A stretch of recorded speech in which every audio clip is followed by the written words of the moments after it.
油断しちゃダメ。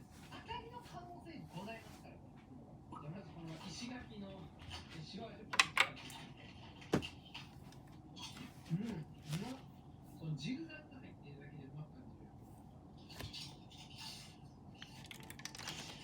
よう多いなやっぱこれ。